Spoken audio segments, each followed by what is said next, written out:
Johnny master ఇంతకుముందు లైంగిక వేధింపుల ఆరోపణలో జైలుకెళ్ళి వచ్చిన వాళ్ళు ఎవరైతే ఉన్నారో ఈ అరెస్ట్ వెనుక అల్లు అర్జునే ఉన్నారు అనేది చాలా మట్టుకు ఆరోపణలు వచ్చాయి సార్.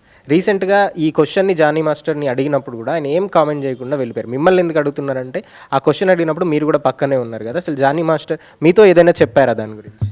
నాతో చాలా జానీ మాస్టర్ చెప్పినవి ఉన్నాయి, చాలా ఉన్నాయి కానీ అమ్మ అవి మీడియాతో షేర్ చేసుకునే విషయాలు కావు.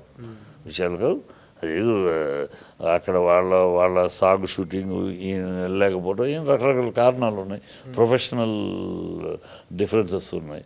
ప్రొఫెషనల్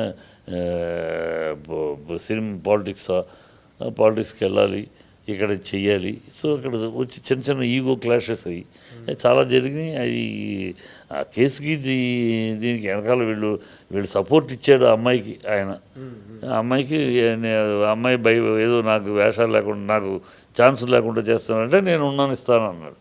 ఎన్ని సినిమాలు ఇస్తాడు, ఎంత ఇస్తాడు? ఉన్న ఒక మాట వరుసకి ఒక ఆడ కూతురికి అండగా మాట్లాడిన మాట దాని మీద ఇలాగూ పొలవలు చిల్లలు అవుతున్నాయి. కానీ అర్జున్ చేతిలో చట్టం ఉందా? అర్జున్ చేతిలో చట్టం ఉంటే అర్జున్ ఈ కేసులు ఎందుకు ఇరుకుంటాడు ఇప్పుడు కదా? ఎన్ని ముందే మాట్లాడుతూ ఉంటారులే, కానీ అది వేరే ఉన్నాయి, చాలా ఉన్నాయి కారణాలు. అవి మనం ఇప్పుడు మాట్లాడే మాటలు కావు. ఎందుకంటే కేసు ఒకటి ఉంది పక్కన, మళ్ళీ ఆ టైంలో ఒక కమెంట్లు చేసి దాని మీద మళ్ళీ